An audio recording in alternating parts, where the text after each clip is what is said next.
What's up guys, welcome back to my channel. Today we're trying to say everything you would like to know about studying in Turkey. We're going to talk about admissions, we're going to talk about accommodation, we're going to talk about scholarships, we're going to talk about tuition, we're going to talk about feeding, we're going to talk about visa, we're going to talk about everything you may wonder about living in Turkey. As you all know, these kinds of videos are not professional advice. As someone living in Turkey, as someone who has lived in Turkey for quite a while, I'm giving my own idea, my own opinions about these topics. Of course, some things that have to do with figures, I'm going to check them from the internet, so as not to give you just what I think. Yeah, but generally this is just from somebody who has seen how things are here and trying to explain exactly that to you. By the way, if you're new here, very much welcome to my channel. I am Baozar and I make videos basically on studying abroad, studying in Turkey, scholarships and what have you. If you like my content and if you would like to see more, please click the subscribe button down there and don't forget to ring the bell so you get notified every time I upload. Alright guys, let's get started.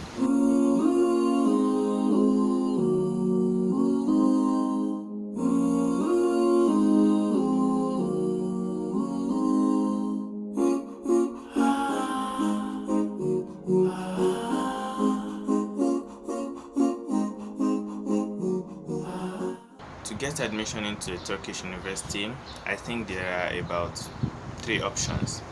The first one is that you apply directly to the university. I know some universities like Hacettepe University, Middle East Technical University, Ankara University, Koç University, private universities generally like Bilkent, Sabancı. A lot of universities have their own online application and you can simply register, send them your documents, upload your documents through the application portal, answer the questions there. If there are essays, you fill them, they admit you and you continue the process from there. You apply for visa, pay their fees and what have you. That is one way. The second way is that for those universities that don't have an online application portal, you may have to write an exam called Yabancı öğrenci sınav, which is called the foreign student exam. Now, for you to write this foreign student exam, I know that you have to be in Turkey. But a university like Istanbul University lets you write this exam from your countries, and I think for some specific countries only. Anyways, for more information on this, I'll leave some links in the description below. What I see a lot of people do is come over to Turkey and write this Yabancı öğrenci sınav foreign student exam, and with the score you get from that exam, you'll be able to apply to the university. Now, it is not one exam that goes for all universities, but there are some universities that if you write the exam, you'd be able to use it to apply to some other universities. For example, if you write the IUYOS, the one for Istanbul University, you'd be able to use the results to apply to some other universities because they have that agreement. But generally, every university has its own Yabancı öğrenci sınav, has its own foreign student examination that you have to write. So you have to make your research first, be sure of the university you want to study in. Since you are here, you'll be able to visit the university, you'll be able to see if they actually offer your course, or you'll be able to ask questions, and by the time you decide on which university you want to write, get the past questions, practice hard for it, ace the exam, and you finally get accepted. That's how it's done. The third way to study in Turkey is through Turkey Bursary, of course, or scholarships, because with Turkey Bursary, that is the Turkish government scholarship, you don't have to apply to any university directly. You don't have to come over to Turkey first. All you have to do is complete the application through the application portal within the specified date. From there you get called for interview and eventually you'd be accepted. That is how I also got to study in Turkey.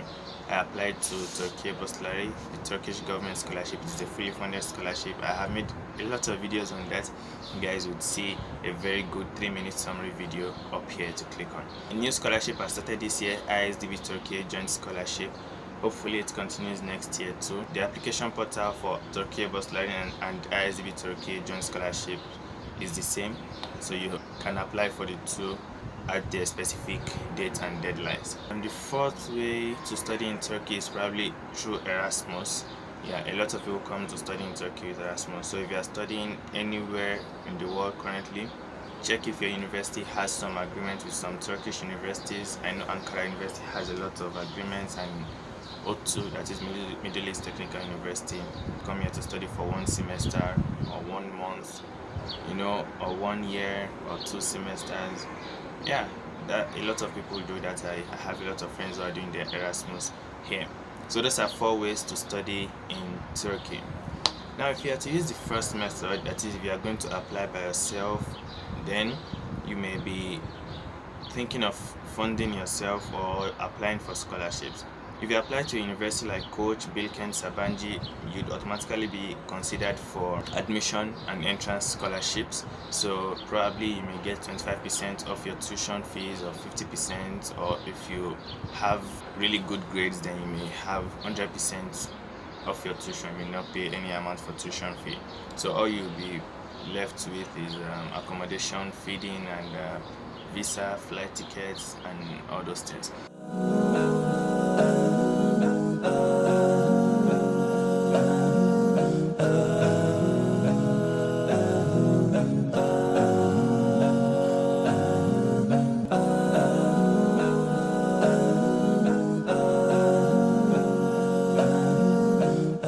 You can also find more details on some websites I have left in the description below for tuition fees. So that is it. If you're going to apply for scholarship, you apply to the school's specific scholarships or department scholarships. Please check online for more details on that. And if not, then if you are planning to fund yourself, now you know how much tuition fees cost generally. Alright, now that we know all it takes to get admission into a Turkish university, now let's move to accommodation.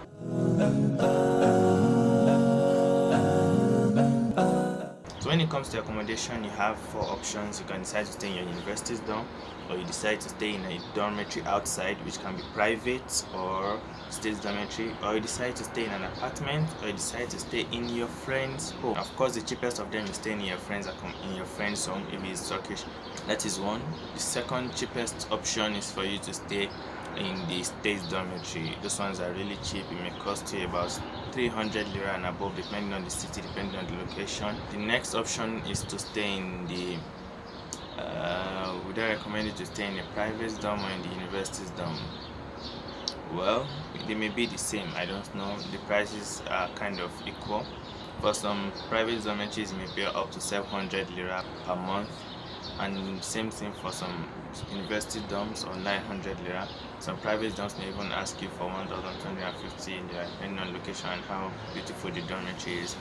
Yeah, so I think they are the same. And the last option is for you to stay in an apartment. An apartment is cheap. You may find really cheap apartments as low as 600 lira per month, but you still have to pay for water, electricity, gas, and all those things. And before you know it, you may be going up to 1,300, 1,000 lira, 1,500, or 2,000 lira per month.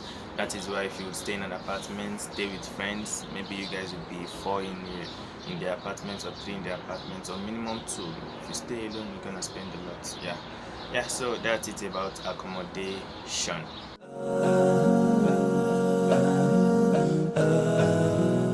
Now, when it comes to feeding, how much do you need to feed yourself for a month here? Let's see. If you stay in a state dormitory or a private dormitory, then you'll be sure to get breakfast and dinner. If you stay in an apartment, you'd have to cook for yourself. So let's see, that would cost you. I have a friend, I asked him how much he spends on shopping. Because he cooks, he may have to spend 100 lira per week minimum to buy all he needs to cook.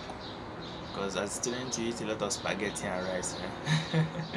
So maybe once you make stew 3 times or so, I don't know. I'm speaking like as a Nigerian now. Once you have your stew, you can use it to eat rice, you can use it to eat macaroni, you can use it to eat any swallow you can make. Yeah, so let's say minimum of 500 lira per month for feeding. Yeah, maybe. Let's leave it at that. And I think that's all for feeding. If you're staying in your Turkish friend's house, of course, then we'll cook for you. Yeah, so that's all about feeding. We've spoken about admission, we've spoken about scholarships, we've spoken about feeding, we've spoken about accommodation. Now, how's life in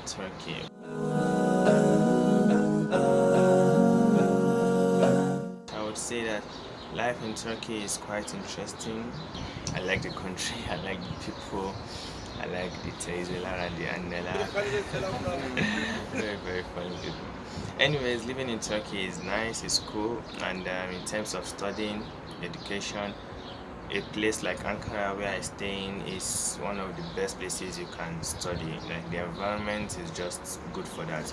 Every campus I have been to, Gazi, Ankara, Hacettepe, Yildirim Beyazit, yeah, they've been designed in such a way that it makes you want to study. It creates that perfect academic environment. Yeah, I don't know. I haven't been to any campus in Istanbul or any other cities yet, but so far, at least the ones in Ankara have been quite impressive. It's okay for studying. When it comes to living in Turkey as a student, what else do you want to think of?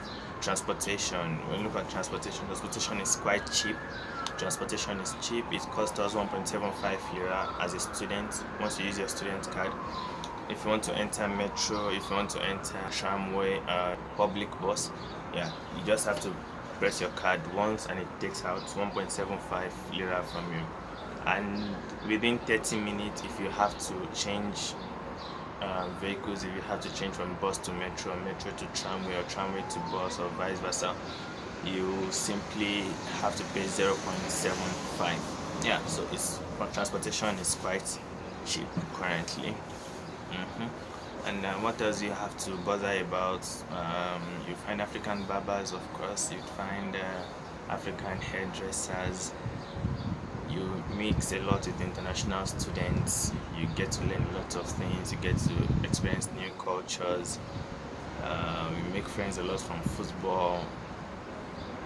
It's good. Generally, it's good. I like it here. Yeah, just my own opinion.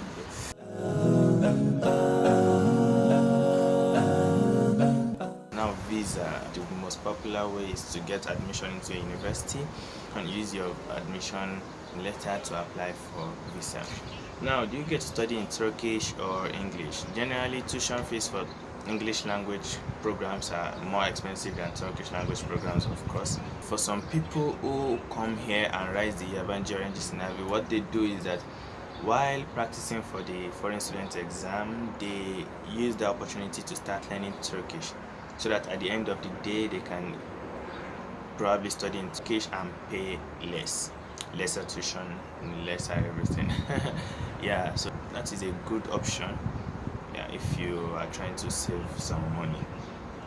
Do you have to learn Turkish before you can live in Turkey? No, you don't have to. If your university would offer your program in English, then you don't have to learn Turkish. While living here, you wouldn't spend 4 years here without learning the language, except you are totally not interested. Yeah. And what else is there to talk about? You need to buy books, you need to buy some other things, some academic materials. That would probably cost you a maximum of 200 to 250 lira per month. And maybe if it costs you more this month, it may not cost you anything next month because it's not every time. So that's just a range. I've given. And what else is there to study in Turkey? I think that is all because nothing else is coming to my head. Yeah, I really wanted to rant in this video, but I hope I gave enough information. If you liked it, please give it a thumbs up. Don't forget to subscribe, and I'll see you in the next one.